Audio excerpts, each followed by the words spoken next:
Yes,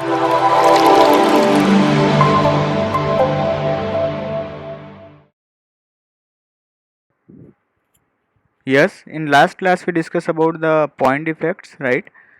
It will be further classified into three parts: impurity defects, stoichiometry defects, and non-stoichiometry defects. Okay, and stoichiometry defects further classify into four parts: Schottky defect, Frankel, vacancy defect, and interstitial defect. And non-stoichiometry further divided into two parts: metal excess and metal deficiency. Okay, then we check some points in the respect of their classification. Firstly, we check in the respect of stoichiometry. It is also called intrinsic or thermodynamic defects, and it will be further classified into four parts. To first is vacancy and interstitial. It is on the basis of non-ionic compounds. Okay, in the respect of non-ionic compounds. And next is Schottky and Frankel. It is in the respect of ionic compounds. Okay, then we check some points in the respect of vacancy and interstitial. Firstly, okay firstly we check in the respect of vacancy. यहाँ हमने check किया था एक vacancy का formation हुआ था और उसके रेस्पेक्ट में देखा था कि वैकेंसी फॉर्म होने से एक डेंसिटी उसकी जो है डिक्रीज हुई थी. ओके, फिर हमने चेक किया था इंटरस्टिशियल को. इंटरस्टिशियल के रेस्पेक्ट में वैकेंसी का तो फॉर्मेशन नहीं हुआ था, बट यहाँ जो इसका अरेंजमेंट है मॉलिक्यूल का, उस अरेंजमेंट के अंदर जो इंटरमोलिकुलर स्पेस है, वहाँ इंटरमोलिकुलर स्पेस पे जो है क्या हुआ था, वहाँ पे इसका सपोज कोई यहाँ हम चेक करें अरेंजमेंट, उस अरेंजमेंट का एक मॉलिक्यूल जो है यहाँ से क्या हो जाएगा, कंप्लीटली यहाँ से अपनी जगह को रिमूव करके जो है फर्दर जहाँ जो इंटरमोलिकुलर स्पेस है वहां जाके क्या हो जाएगा, शिफ्ट हो जाएगा. तो मीन्स यहाँ क्या हो रही है, शिफ्टिंग हो रही है इंटरस्टिशियल के अंदर. ओके, तो इस केस के अंदर डेंसिटी हमने चेक की थी, वो रिमेन्स क्या थी, सेम थी. Okay, then we check in the respect of Schottky defect. हमने शॉर्टकी को चेक किया था, जो आयनिक सॉलिड्स के रेस्पेक्ट में चेक किया था, है सेम हमारा वैकेंसी डिफेक्ट ही. ओके, अगर आप चेक करेंगे नॉन आयनिक के रेस्पेक्ट में तो हो जाएगा वैकेंसी, और आयनिक के रेस्पेक्ट में चेक करोगे तो हो जाएगा शॉर्टकी. ओके, फिर हमने चेक किया था to balance the electrical neutrality of the compound, so an equal numbers of anions and cations will be missing from the compound. Okay, then the density reduces, size जो है comparable रहेगी. Short की हमने अंदर check किया, same vacancy defect है हमारा किसमें, आयनिक के रेस्पेक्ट में. यहाँ बैलेंस क्या रखना है आपको, इलेक्ट्रिकल न्यूट्रलिटी को बैलेंस रखना है. ओके, बैलेंस कैसे रखोगे, अगर सपोज एक पॉजिटिव का रिमूवल हो रहा है तो फिर एक साथ में नेगेटिव का भी रिमूवल होगा. ओके, तो यहाँ बैलेंस क्या रहेगी, यहाँ की electrical neutrality. Okay, example discuss किया था हमने NaCl का, KCl का और AgBr का. फिर हमने चेक किया फ्रैंकल के रेस्पेक्ट में, तो यहाँ फ्रैंकल को किसके रेस्पेक्ट में चेक किया हमने, इंटरस्टिशियल डिफेक्ट के रेस्पेक्ट में. ओके, बट है क्या यहाँ केस, आयनिक का, और डेंसिटी जो है वो रिमेन्स है यहाँ पे same. Okay, like we check example ZnS zinc sulphide, AgCl and AgBr silver bromide. Silver bromide हमने चेक किया, कॉमन एग्जांपल है किसके रेस्पेक्ट में, फ्रैंकल एंड शॉर्टकी के रेस्पेक्ट में. फिर हमने इम्प्योरिटी को चेक किया. इम्प्योरिटी को कैसे चेक किया, सपोज हमारा कोई क्रिस्टल है, उसके अंदर क्या है, इम्प्योरिटी फॉर्म हो रही है. इम्प्योरिटी कैसे फॉर्म होगी, सपोज हमने NaCl का एग्जाम्पल चेक किया, तो NaCl का सपोज हमारे पास में क्रिस्टल है, उस क्रिस्टल के अंदर जो है हम उसका किसके साथ कॉम्बिनेशन करा रहे हैं, स्ट्रोंशियम क्लोराइड के साथ में करवाओगे. जब इसके साथ में कॉम्बिनेशन, तो क्या होगा, स्ट्रोंशियम आयन जो है रिप्लेस करेगा 2 Na आयंस को और ऑक्यूपाई करेगा the place of 1 Na plus. Strontium पे हमने चार्ज चेक किया +2, Na पे चेक किया चार्ज प्लस. तो इस कंडीशन के अंदर स्ट्रोंशियम ने तो क्या किया, एक अपना जो है, एक अपना जो मॉलिक्यूल है यहाँ अरेंज कर लिया, बाकी रिमेनिंग क्या रहेगा, एक वैलेंस इसकी रिमेनिंग रहेगी. ओके, तो उससे एक इम्प्योरिटी क्रिएट होगी, it is called impurity defect. Then we check non stoichiometry defects. हमने चेक किया नॉन स्टोइकियोमेट्री के रेस्पेक्ट में. यहाँ क्या चेक किया हमने कि जो कैटायंस और एनायन का रेशियो है वो डिस्टर्ब हो जाएगा. कैसे डिस्टर्ब होगा, बिकॉज ऑफ एडिंग और रिमूविंग ऑफ आयंस. आप आयंस को ऐड करोगे, रिमूव करोगे, तो इसका जो रेशियो है वो डिस्टर्ब होगा. इसको फर्दर 2 पार्ट्स में क्लासिफाई किया हमने. First is metal excess defect and second is metal deficiency defect. First case में हमने चेक किया मेटल का एक्सेस होगा, उस कंडीशन के अंदर एक डिफेक्ट का फॉर्मेशन होगा। सेकंड हमने चेक किया मेटल की डिफिशियंसी होगी और उसके रेस्पेक्ट में एक डिफेक्ट का फॉर्मेशन होगा। Firstly we check metal excess defect, जहां मेटल का एक्सेस हमने चेक किया था। फिर हमने मेटल का एक्सेस कैसे कराया था, टू टाइप्स इसके क्लासिफाई किए थे हमने। फर्स्ट चेक किया था किसके रेस्पेक्ट में, ड्यू टू एनायनिक वैकेंसीज के रेस्पेक्ट में। फर्स्टली हमने क्या फॉर्म की, एनायनिक की वैकेंसी फॉर्म की। एनायन की जब वैकेंसी फॉर्म करोगे तो वहां कैटायन आके क्या करेगा, एक्सेस अमाउंट के अंदर ऐड हो जाएगा और ऐड होने पर वहां क्या होगा, एक डिफेक्ट क्रिएट होगा और वो डिफेक्ट हमारा क्या होगा, metal excess if defect in the respect of due to anionic vacancies. इसके रेस्पेक्ट में हमने एक डेफिनेशन भी चेक की थी एफ सेंटर की, कि यहाँ जो वैकेंसी फॉर्म हो रही है, this vacancy is called in the respect of due to anionic vacancy is called F centre. Okay, जो वैकेंसी फॉर्म हुई ड्यू टू एनायनिक वैकेंसी के रेस्पेक्ट में वो हमारा है यहाँ एफ सेंटर। तो इस केस के अंदर जो इलेक्ट्रॉन की कंडक्टिविटी हमने चेक की थी वो इंक्रीज हुई थी। कैसे इंक्रीज हुई थी, हमने यहाँ किसका एडिशन कराया था, यहाँ देखिए आपको नेगेटिव चार्ज का रिमूवल करवाना है तो पॉजिटिव चार्ज आके उसके साथ में अट्रैक्ट करेगा। पॉजिटिव चार्ज का फॉर्मेशन होगा कैसे, पॉजिटिव चार्ज क्या करेगा, जब उसमें प्लस चार्ज कब आएगा, जब वो इलेक्ट्रॉन को डोनेट करेगा और वो जो इलेक्ट्रॉन डोनेट करेगा वो कहाँ के जो है अरेंज हो जाएगा इस वैकेंसी के अंदर। सो इस पूरे क्रिस्टल की जो है इलेक्ट्रॉन कंडक्टिविटी क्या हो जाएगी, इंक्रीज हो जाएगी। Okay, then we check next point, metal excess defect due to the presence of extra cations at interstitial sites। interstitial sites के रेस्पेक्ट में हमने एक्स्ट्रा कैटायन को ऐड करवाया था। फर्स्ट कंडीशन हमने चेक की, या तो हम क्या करें, हमें मेटल का एक्सेस करवाना है तो एनायन की वैकेंसी का फॉर्मेशन करें। सेकंड हमने चेक किया था, नहीं तो हमें क्या करना पड़ेगा, जो इंटरस्टिशियल साइट है जहाँ पे इंटरमोलिकुलर स्पेस जो है हमने डेफिनेट चेक किया था, वहाँ हम क्या करें, एक्स्ट्रा कैटायंस को ऐड करवा दे तो मेटल का एक्सेस हो जाएगा। उसके रेस्पेक्ट में एग्जांपल चेक किया जिंक ऑक्साइड का। ओके, यहाँ चेक किया इलेक्ट्रिकल कंडक्टिविटी, यहाँ पे भी क्या हुई थी, इंक्रीज हुई थी। क्या इंक्रीज हुई थी, यहाँ पे भी इलेक्ट्रॉन्स क्या है, फ्री इलेक्ट्रॉन्स प्रेजेंट है, उस केस के अंदर क्या होगा, इसकी भी कंडक्टिविटी इंक्रीज होगी। Second we check in the respect of metal deficiency defect, metal excess को कंप्लीटली हमने चेक किया। अब जो है बात कर रहे हैं मेटल डिफिशियंसी डिफेक्ट की। इस केस के अंदर हमने चेक किया एक मेटल के रेस्पेक्ट में, एग्जांपल लाइक Fe, जहां हमने चेक किया इसमें +2 और +3 चार्ज दोनों जो है ये एग्जिस्ट करता है, एक ऑक्सीडेशन स्टेट +2 एंड +3 एग्जिस्ट करती है। उसके रेस्पेक्ट में हमने क्या किया, सपोज हमारे पास में कोई क्रिस्टल है जहाँ पे क्या प्रेजेंट है, Fe +2 चार्ज के जो है आयंस, तो उस केस के अंदर सपोज आपको इसका रिमूवल करवाना है, सपोज इसके 3 जो है यूनिट प्रेजेंट है और सपोज इसका रिमूवल करवाना है, तो हमने यहाँ क्या किया था, Fe+3 को इससे रिप्लेस कर दिया था। तो इसको रिप्लेस करोगे तो टोटल इसकी कितनी यूनिट आप यूज में लोगे, 2 यूनिट, ताकि क्या रहे, इक्वल रहे इसका चार्ज। तो इस केस के अंदर एक वैकेंसी फॉर्म हो जाएगी और वो किसके रेस्पेक्ट में हमने चेक की, मेटल डिफिशियंसी डिफेक्ट के रेस्पेक्ट में। Then we check in the respect of electrical property on the basis of electrical conductivity. Okay, solid can be classified into 3 types on the basis of their conductivity. अब हमने क्या किया था, solid को electrical properties के respect के अंदर उसको further 3 parts के अंदर classify किया और electrical property में भी हमने क्या बेस लिया, electrical conductivity का। उसके बेसिस पे हमने उसको completely जो है 3 parts में classify किया था। First is our conductor, second is our insulator and third is our semiconductors. Okay, firstly we talk about in the respect of conductors। conductors में हमने ये मेंशन किया है कि सपोज इलेक्ट्रॉन का फ्लो इस डायरेक्शन के अंदर है तो इसके अपोजिट डायरेक्शन के अंदर किसका फ्लो होगा, करंट का फ्लो होगा। ओके, जो आपने फिजिक्स में चेक कर रखा होगा। इसके रेस्पेक्ट में हम इसका डेफिनेशन चेक करते हैं, in which large amount of current flow easily. इस केस के अंदर क्या होगा, करंट इजीली फ्लो होगी सपोज वो गुड कंडक्टर है, और अगर सपोज वो गुड कंडक्टर है तो उसकी वैल्यू क्या होगी और एक उसकी रेंज क्या होगी गुड कंडक्टर की, वो यहाँ मेंशन की है उसकी इलेक्ट्रिकल कंडक्टिविटी के रेस्पेक्ट में। तो check this 10⁴ to 10⁷ ohm inverse metre inverse, it is our electrical or electronic conductivity range. Okay, like we check example like conductors like Cu, copper, aluminium, iron, etc. Okay, these are all called good conductors.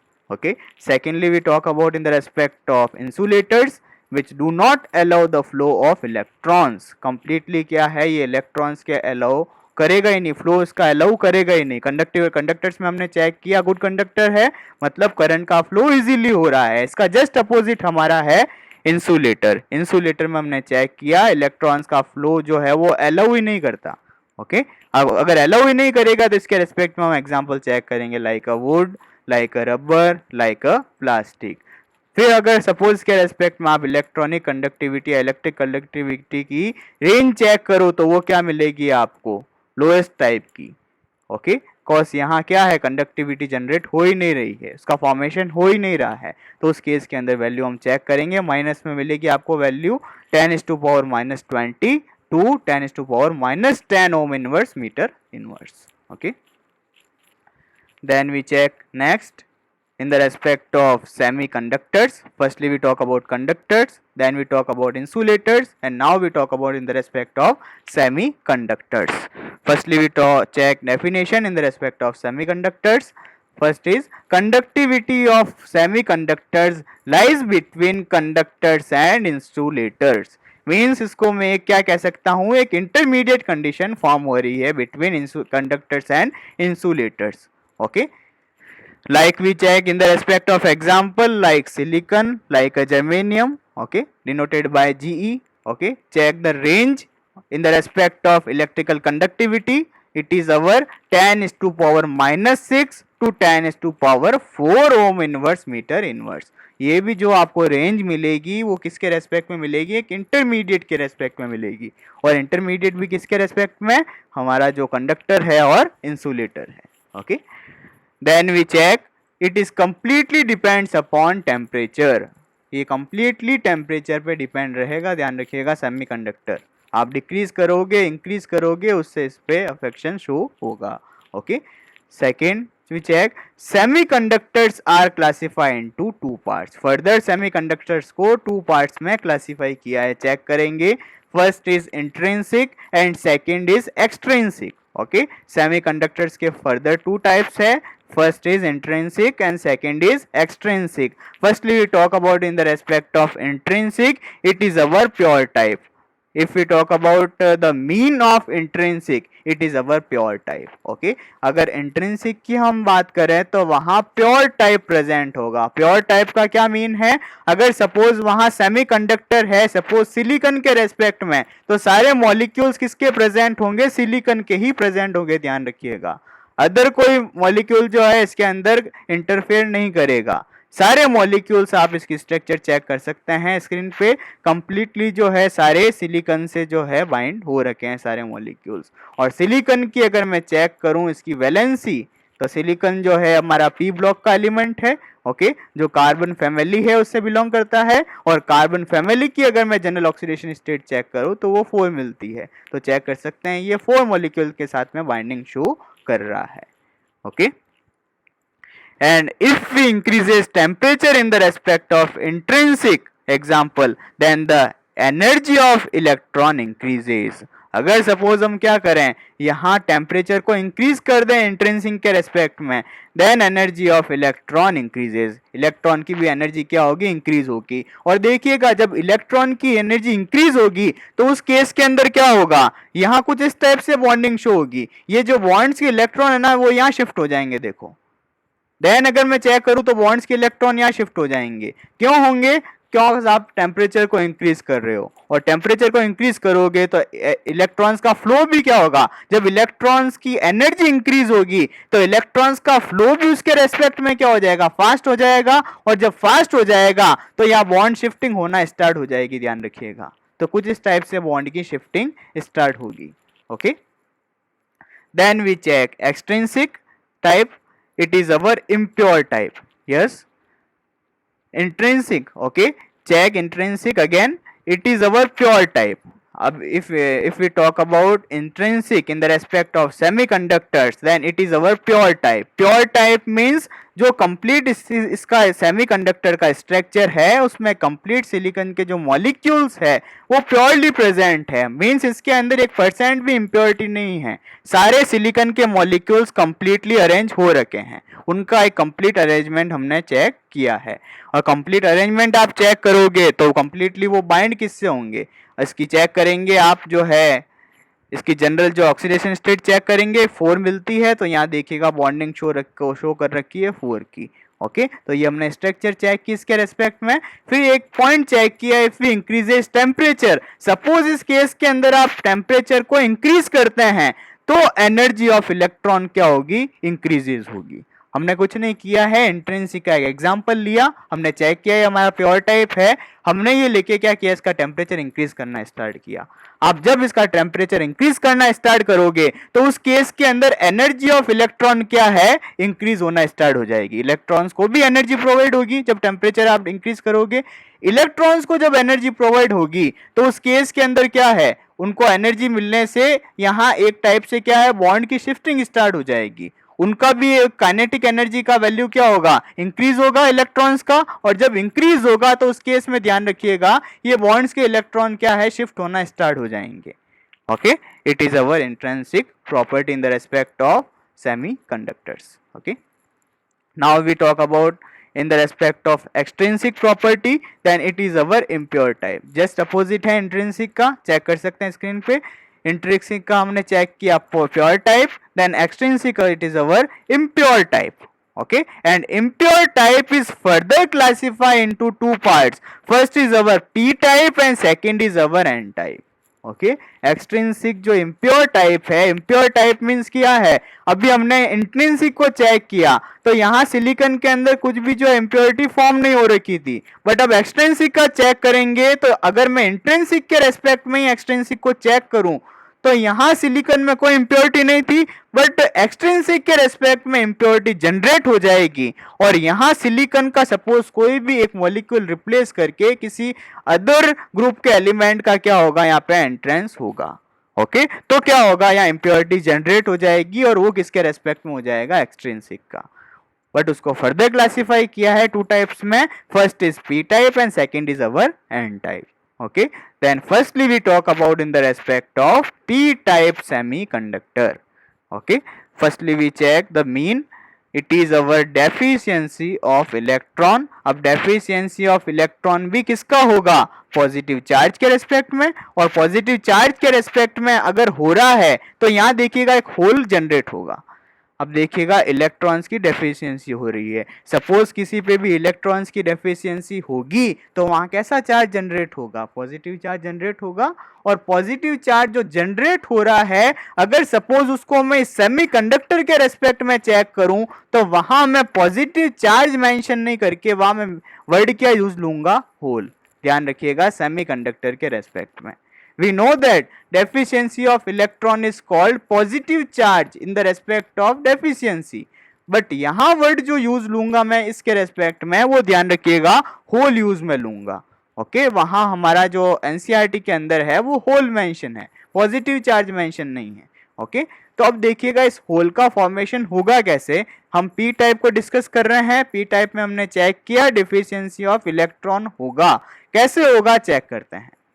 देखिएगा यहाँ मैंने जो है 13 and 14 group को mention कर रखा है, जो हमारे पेरियोडिक टेबल के 13 एंड 14 ग्रुप है उसको मेंशन किया है। ओके, तो हमने चेक किया था सेमीकंडक्टर्स के एग्जाम्पल अभी। ओके, लास्ट स्लाइड में आप चेक कर सकते हैं, हमने सेमीकंडक्टर्स के एग्जाम्पल चेक किए थे। It is like silicon, it is like germanium. Okay, silicon और जर्मेनियम हमने चेक किया कौन से जो है ग्रुप से बिलोंग करते हैं, यहाँ मैंने मेंशन भी कर रखा है 14 ग्रुप से बिलोंग करते हैं। ओके, तो सपोज 14 ग्रुप से बिलोंग कर रहे हैं और अभी हमने चेक किया ये टाइप कौन सा है हमारा, एक्सट्रिंसिक का चेक किया था अभी हमने, ये टाइप हमारा एक्सट्रिंसिक का है और यहाँ इम्प्योर टाइप जो है मतलब इम्प्योरिटी जनरेट होगी यहाँ पे। ओके, तो इम्प्योरिटी जनरेट हो रही है तो अब इम्प्योरिटी लाएंगे कहाँ से, तो लाने के लिए मुझे क्या करना पड़ेगा, इम्प्योरिटी को यहाँ पे किसी अदर ग्रुप के एलिमेंट्स का एडिशन करवाना पड़ेगा। तो उस केस के अंदर यहाँ पे क्या होगा, इम्प्योरिटी का फॉर्मेशन होगा। कॉज यहाँ 14 ग्रुप के सिलिकॉन और जर्मेनियम तो एग्जाम्पल किसके हैं, इसके सेमीकंडक्टर के ही है, बट मुझे यहाँ इम्प्योरिटी जनरेट करनी है किसके रेस्पेक्ट में, डेफिशिएंसी ऑफ इलेक्ट्रॉन के रेस्पेक्ट में। तो मैंने यहाँ क्या किया, 13 ग्रुप के किसी भी यहाँ एलिमेंट का यहाँ एडिशन करवा दिया इसके स्ट्रक्चर में। जब इन किसी का भी मैं एडिशन करवा दूंगा तो इस केस के अंदर क्या होगा, वहां इम्प्योरिटी जनरेट हो जाएगी। And addition of impurity is called doping. एक हमारा एनसीईआरटी के अंदर एक स्पेसिफिक वर्ड दिया हुआ है इसके रेस्पेक्ट में, it is called doping. Doping का मीन क्या है, एडिशन ऑफ इम्प्योरिटी। आप जो इम्प्योरिटी का एडिशन करवा रहे हो उस प्रोसेस का नेम है डोपिंग।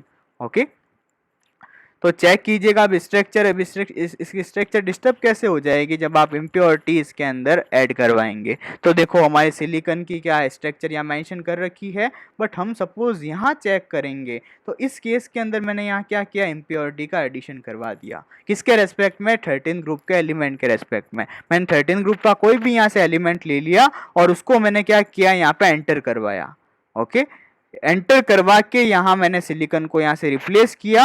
अब मैं जब यहाँ रिप्लेस करूंगा तो करने पे क्या होगा, देखो अब एल एल्यूमिनियम है, 13 ग्रुप से बिलोंग कर रहा है, और 13 ग्रुप के अगर मैं आउटर मोस्ट शेल के वैलेंस इलेक्ट्रॉन चेक करूं तो उसका नंबर 3 मिलता है। तो बॉन्डिंग भी इतनी कितनी करेगा, अदर 3 मॉलिक्यूल्स के साथ में, अदर 3 एटम्स के साथ में। तो इस केस के अंदर एल्यूमिनियम चेक करो, यहाँ एक इसने बॉन्डिंग इसके साथ में की, एक इसकी रिमेनिंग है, और एक ये देखिएगा इसके साथ में बॉन्डिंग कर रहा है। तो अब देखिएगा ये बॉन्ड ब्रेक हो गया सिलिकॉन और एल्यूमिनियम का। तो इस केस के अंदर क्या होगा, जब ये ब्रेक हो जाएगा तो ब्रेक होने पे क्या हो जाएगा, एक होल फॉर्म हो जाएगा, और वो होल ही किसको शो करेगा, डेफिशिएंसी ऑफ इलेक्ट्रॉन। और डेफिशिएंसी ऑफ इलेक्ट्रॉन ही हमारा क्या है, पी टाइप का semiconductor. Okay, now is it clear? If any issue, then mention in our chat box. Yes, anyone?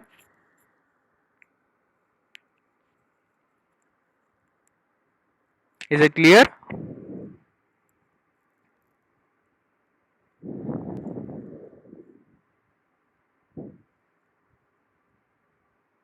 Okay. Now we talk about in the respect of N-type semiconductor. Firstly, we talk about in the respect of P-type. Now we talk about in the respect of N-type semiconductor. Firstly, what is our N-type semiconductor?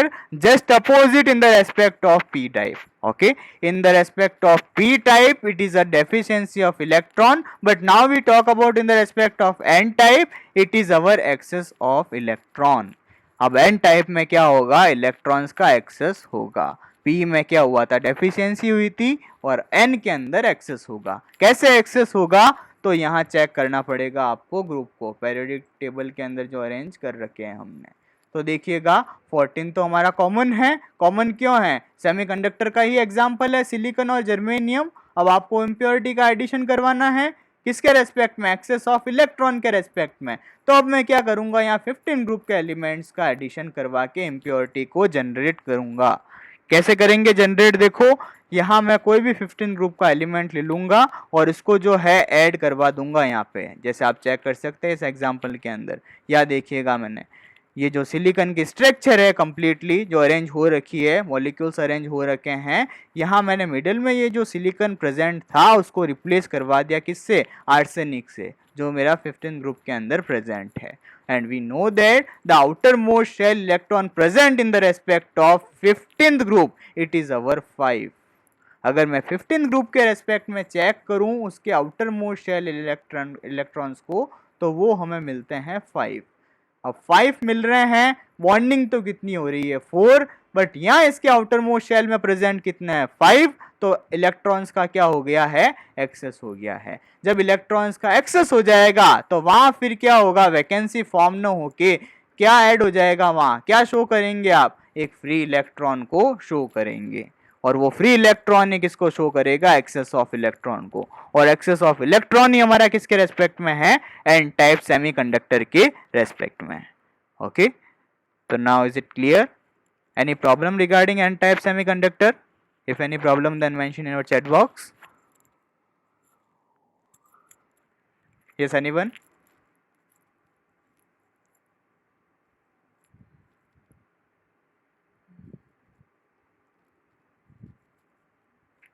Okay, now we talk about band theory. Okay, अभी हमने check किया completely solid का classification उसकी electrical conductivity के respect में। Okay, completely 3 parts के अंदर classify था जिसको हमने कंप्लीटली डिफाइन किया, उसके एग्जांपल चेक किए। ओके, अब हम चेक कर रहे हैं बैंड थ्योरी के रेस्पेक्ट में। तो देखिएगा बैंड थ्योरी जो है हमारा इंपॉर्टेंट टॉपिक है। ओके, सिंपल टॉपिक है और इलेक्ट्रिकल कंडक्टिविटी के रेस्पेक्ट में ही है। ओके, देखिएगा, चेक कीजिएगा। According to conductivity solid have 2 bands. अगर मैं बैंड थ्योरी को डिस्कस करूं तो वहाँ इलेक्ट्रिकल प्रॉपर्टी ही कंटिन्यू चल रही है। ओके, इलेक्ट्रिकल प्रॉपर्टी का लास्ट पॉइंट है, ध्यान रखना, बैंड थ्योरी एक सब टॉपिक है जिसको हम डिस्कस कर रहे हैं। तो according to conductivity solid have 2 bands. Solid में 2 बैंड्स प्रेजेंट रहते हैं अकॉर्डिंग टू बैंड थ्योरी। किस टाइप के प्रेजेंट रहते हैं देखिएगा। First is our valence band and second is our conduction band. Okay, तो वैलेंस बैंड के आगे ब्रैकेट में मैंने शो किया है फील्ड एंड सेकेंड कंडक्शन के आगे शो किया है एम्प्टी। तो पहले तो क्लियर करेंगे फील्ड और एम्प्टी का मीन क्या है यहाँ। तो देखिएगा जो वैलेंस बैंड है, वैलेंस बैंड का मीन है कि जो भी हमारा मेटल है, नॉन मेटल है, जिसके रेस्पेक्ट में हम ये चेक कर रहे हैं थ्योरी, उसके आउटर मोस्ट शेल के वैलेंस इलेक्ट्रॉन्स को हम चेक करेंगे। पहले हम क्या मेंशन करेंगे, उस मेटल या नॉन मेटल के रेस्पेक्ट में जिसको मैं जिस पर्टिकुलर एलिमेंट के रेस्पेक्ट में हम इस थ्योरी को चेक कर रहे हैं, उसका फर्स्टली एग्जांपल के थ्रू एक क्या मेंशन करेंगे, उसका एटॉमिक नंबर। और एटॉमिक नंबर मेंशन करके हम उसके रेस्पेक्ट में फर्स्टली क्या मेंशन करेंगे, उसका जनरल इलेक्ट्रॉनिक कॉन्फ़िगरेशन। तो जनरल इलेक्ट्रॉनिक कॉन्फ़िगरेशन जब आप मेंशन करोगे तो वहां चेक करोगे उसके वैलेंस शेल के इलेक्ट्रॉन्स। तो वैलेंस शेल के इलेक्ट्रॉन्स तो क्या होंगे, फील्ड होंगे। ओके, सो यहां मैंने मेंशन किया है फील्ड। और अपोजिट क्या है इसका, जस्ट कंडक्शन बैंड जो एम्प्टी है। एम्प्टी मतलब आगे नेक्स्ट जो इलेक्ट्रॉन होगा वो किस में जंप करेगा, वो इंपॉर्टेंट है हमारा। नेक्स्ट इलेक्ट्रॉन किस में जंप करेगा, तो वो तो ऑर्बिटल क्या होगा, हमारा एम्प्टी होगा। सो यहां मैंने कंडक्शन में मेंशन किया एम्प्टी। ओके, जो इलेक्ट्रॉन्स का आप जंप करवाएंगे नेक्स्ट, जिसको मेंशन करेंगे आगे, वो हमारा कंडक्शन के रेस्पेक्ट में होगा। तो सपोज हम सिलिकॉन के रेस्पेक्ट में चेक कर रहे हैं, तो यहाँ मेंशन किया हमने इसका atomic number. Atomic number mention करके इसका जनरल इलेक्ट्रॉनिक कॉन्फ़िगरेशन चेक किया। तो फर्स्टली जो इलेक्ट्रॉन है किसमें फिल होगा, 1s2, then 2s2, then 2p6, then 3s2 and then 3p2। 14 है, 12 तो यहाँ तक हमारा कंप्लीट हो गया। रिमेनिंग दो होंगे इलेक्ट्रॉन्स को किसमें जंप करेंगे, p के अंदर, 3p के अंदर। Okay, 3p2। और अगर सपोज मैं 3d के रेस्पेक्ट में चेक करूं तो अभी तो हमारा p तो कंप्लीटली फिल है ही नहीं। ओके, तो यहाँ 3d क्या हो जाएगा, 0 हो जाएगा। ओके, 3d 0 हो जाएगा। इसी के रेस्पेक्ट में हम चेक करेंगे वैलेंस एंड कंडक्शन बैंड को। कैसे चेक करेंगे, देखो वैलेंस शेल के इलेक्ट्रॉन्स जो है आउटर मोस्ट के, यहाँ इसके अंदर कौन कौन से, एक तो 3s है और एक 3p है। तो मैंने फर्स्टली क्या किया, उस 3s और 3p को एक बैंड फॉर्म के अंदर शो किया। तो ये देखिएगा हमारा वैलेंस बॉन्ड है ये, कॉस हम valence outer most shell electrons के रेस्पेक्ट में चेक कर रहे हैं, उसके वैलेंस इलेक्ट्रॉन के रेस्पेक्ट में चेक कर रहे हैं। देखिएगा, तो सपोज ये फर्स्ट जो मैंने बैंड क्रिएट किया है वो मैंने 3s के रेस्पेक्ट में क्रिएट किया है। ओके, नेक्स्ट इलेक्ट्रॉन किस में जंप करेगा, 3p में, तो मैंने यहाँ फॉर्म किया 3p। तो अब देखिएगा जो 3s और 3p मैंने चेक किया है, इसमें ये जो गैप है वो मिनिमम मेंशन किया है। मिनिमम क्यों मेंशन किया है, कॉज 3d जब कंप्लीटली फिल हो जाएगा तो इसके अंदर 3p के अंदर इलेक्ट्रॉन्स फिल हो रहे हैं इस केस के अंदर, और जब केस फिल हो रहे हैं तो इस केस के अंदर यहाँ गैप क्या मिलेगा आपको, मिनिमम। फिर हम चेक करेंगे 3p और 3d के रेस्पेक्ट में, तो ये देखिएगा एक मैक्सिमम गैप क्रिएट हो रहा है। ओके, और जो मैक्सिमम गैप क्रिएट हो रहा है वो किसके रेस्पेक्ट में हो रहा है, कि 3p में तो इलेक्ट्रॉन फिल है बट 3d के अंदर तो अभी कंडीशन क्या है, 0। ओके, अभी इलेक्ट्रॉन्स फिल है ही नहीं। ओके, तो इसको हम चेक करेंगे। अभी देखिएगा एक तो इंसुलेटर के रेस्पेक्ट में, एक कंडक्टर के रेस्पेक्ट में और एक सेमीकंडक्टर के रेस्पेक्ट में, इसी एग्जांपल को। ये तो एक कॉमन जो है हम चेक कर रहे हैं इसके रेस्पेक्ट में प्रॉपर्टी। ओके, तो देखिएगा आप 3p और 3d के अंदर मैक्सिमम है, मैक्सिमम किस में होगा और मिनिमम किस में होगा, वो अब हम चेक करेंगे इसके टाइप्स के रेस्पेक्ट में। ओके, तो यहाँ देखिएगा जब वैलेंस बॉन्ड के इलेक्ट्रॉन्स को अगर सपोज जंप करवाना है मुझे कंडक्शन के अंदर, तो वो इजीली जंप नहीं हो पाएगा। किस केस के अंदर? जब ये जो मैंने मेंशन किया ये मिडिल का जो गैप, इसको मेंशन किया अपनी एनसीईआरटी के अंदर forbidden gap, it is also called forbidden gap. अगर फॉरबिडन गैप की वैल्यू ज्यादा है और suppose, yes explain again, okay check this, band theory is completely classified into two parts. First is our valence band, it is filled, and second is our conduction band, it is empty. ये हमने check किया इस example के respect में। Example के respect में हमने suppose कोई एटम है हमारा, उसके रेस्पेक्ट में हमने जनरल इलेक्ट्रॉनिक कॉन्फ़िगरेशन मेंशन किया। मेंशन करके हमने चेक किया कि उसके आउटर मोस्ट शेल के इलेक्ट्रॉन्स जो है वो फिल्ड है यहाँ पे 3s और 3p। सो मैंने यहाँ मेंशन किया फील्ड, तो इसका अपोजिट मैंने मेंशन कर दिया एम्प्टी, जो कंडक्शन का होगा, जिसमें इलेक्ट्रॉन फिल नहीं होगा, उसके रेस्पेक्ट में सपोज आप चेक कर रहे हो तो it is our conduction band. Okay, तो चेक दिस। फर्स्टली हमने क्या किया, यहाँ पे वैलेंस बैंड को जनरेट किया। ओके, तो वैलेंस बैंड को जनरेट किया, वैलेंस बैंड के रेस्पेक्ट में क्या चेक करोगे, उसके आउटर मोस्ट शेल के इलेक्ट्रॉन। तो फर्स्टली हमने बैंड जनरेट किया 3s का, कुछ इस टाइप से। तो ये देखिएगा, ये वैलेंस बैंड जनरेट किया हमने 3s, फिर चेक किया हमने 3p का। तो अब जो फॉर्मेशन हो रहा है 3p का, नेक्स्ट इलेक्ट्रॉन जंप किस में करेगा, 3p में, तो इसमें गैप क्या होगा, मिनिमम। गैप जब मिनिमम होगा तभी तो इलेक्ट्रॉन जंप कर पाएगा। अगर गैप आपने हाईएस्ट रख दिया तो इलेक्ट्रॉन जंप ही नहीं कर पाएगा, p के अंदर आप फिलिंग ही नहीं कर पाओगे। ओके, और अब p और d के रेस्पेक्ट में चेक कर रहे हो, 3p और 3d के रेस्पेक्ट में, तो इस केस के अंदर क्या होगा, आप 3d में तो जीरो है, मतलब इलेक्ट्रॉन प्रेजेंट ही नहीं है। इलेक्ट्रॉन प्रेजेंट क्यों नहीं है, क्योंकि यहाँ गैप क्या है, मैक्सिमम है। और इस गैप को किस फॉर्म के अंदर मेंशन किया है, it is called forbidden gap. Okay, अब इसी को ही हम चेक करेंगे इन तीनों के रेस्पेक्ट में। देखिएगा, ये हमारा एनसीईआरटी का एक जो है ले रखा है एग्जाम्पल, जो है हम चेक कर रहे हैं मेटल, इंसुलेटर और सेमीकंडक्टर के रेस्पेक्ट में। तो चेक कीजिएगा, अब एक तो चेक करोगे मेटल के रेस्पेक्ट में, फिर इंसुलेटर के रेस्पेक्ट में, और फिर सेमीकंडक्टर के रेस्पेक्ट में। ओके, तो चेक कर सकते हैं इसके अंदर। फर्स्ट जो पॉइंट, पहले हम ये पॉइंट चेक करेंगे, फिर जो है इसके रेस्पेक्ट में जो है जो बेंडिंग हो रही है उसको शो करेंगे। तो firstly check in the respect of insulator. Firstly suppose आप इंसुलेटर के रेस्पेक्ट में चेक करो तो वहां जो फॉरबिडन गैप मिलेगा वो हाईएस्ट मिलेगा। ओके, को इंसुलेटर के रेस्पेक्ट में। कंडक्टर के रेस्पेक्ट में चेक करोगे तो वहां फॉरबिडन गैप जीरो मिलेगा। जीरो में मतलब उसमें गैप प्रेजेंट होगा ही नहीं, कॉज वो गुड कंडक्टर्स होंगे, और उसमें इजीली क्या हो जाएगी, ओवरलैपिंग हो जाएगी जब गैप प्रेजेंट होगा ही नहीं। और थर्ड केस है in the case of semiconductor. Semiconductor के रेस्पेक्ट में चेक करोगे तो क्या मिलेगा, एक एवरेज रेट मिलेगी। ओके, इंसुलेटर में तो वेरी हाई मतलब इलेक्ट्रॉन जंप कर ही नहीं पाएगा।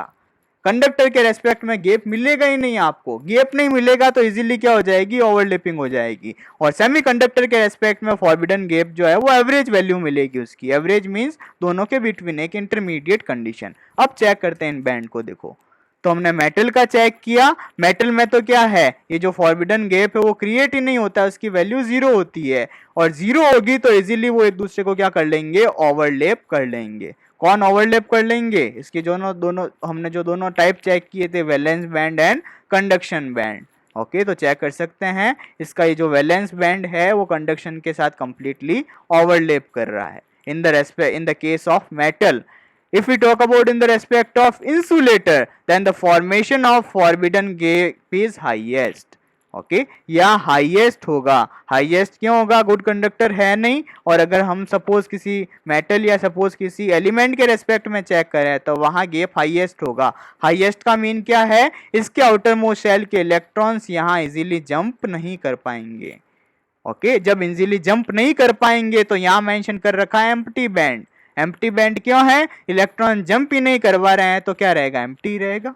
ओके, और उस केस के अंदर जो फॉरबिडन गैप है हमारा, जो फॉरबिडन जोन यहाँ मेंशन कर रखा है वो हाईएस्ट होगा। It is our large energy gap in the respect of insulator. और थर्ड केस हमारा है सेमीकंडक्टर का, जहाँ एक इंटरमीडिएट केस मिलेगा आपको, कि मीन्स एक स्मॉल एनर्जी गैप का जो है जनरेट होगा। Okay, now is it clear? If any problem in our chat box in the respect of metal, insulator, semiconductor? Yes, anyone?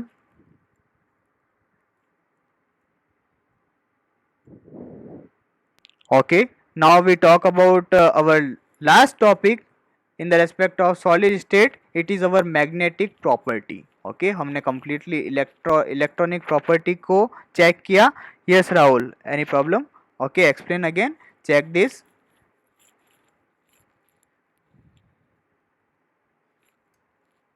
Check this band in the respect of metal, insulator and semiconductor. Yes, what is band theory? Band theory means generation of band in the respect of metal, insulator and semiconductor. It is called band theory. It is completely classified into two parts. First is our valence band and second is our conduction band. Check this.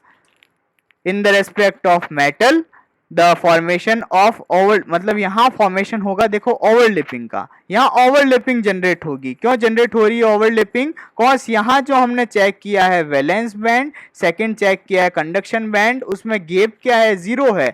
Gap zero होगा तो completely क्या है? Overlap कर लेगा. Completely overlap करने का mean क्या है कि जो इसके आउटर मोस्ट शेल के इलेक्ट्रॉन्स है वैलेंस बॉन्ड के, वो कंप्लीटली जो है शिफ्ट हो जाएंगे इसके अंदर. जब कंप्लीटली इसके अंदर शिफ्ट हो जाएंगे तो यहां इस केस के अंदर ये एम्प्टी नहीं रहेगा इन the respect of metal. Insulator के रेस्पेक्ट में चेक करो, इंसुलेटर जस्ट इसका अपोजिट है मेटल का, जस्ट इसका अपोजिट है. उस केस के अंदर यहां इसके आउटर मोस्ट के सेल के इलेक्ट्रॉन जो वैलेंस के अंदर प्रेजेंट है वो कंडक्शन के अंदर इजीली जंप नहीं कर पाएंगे.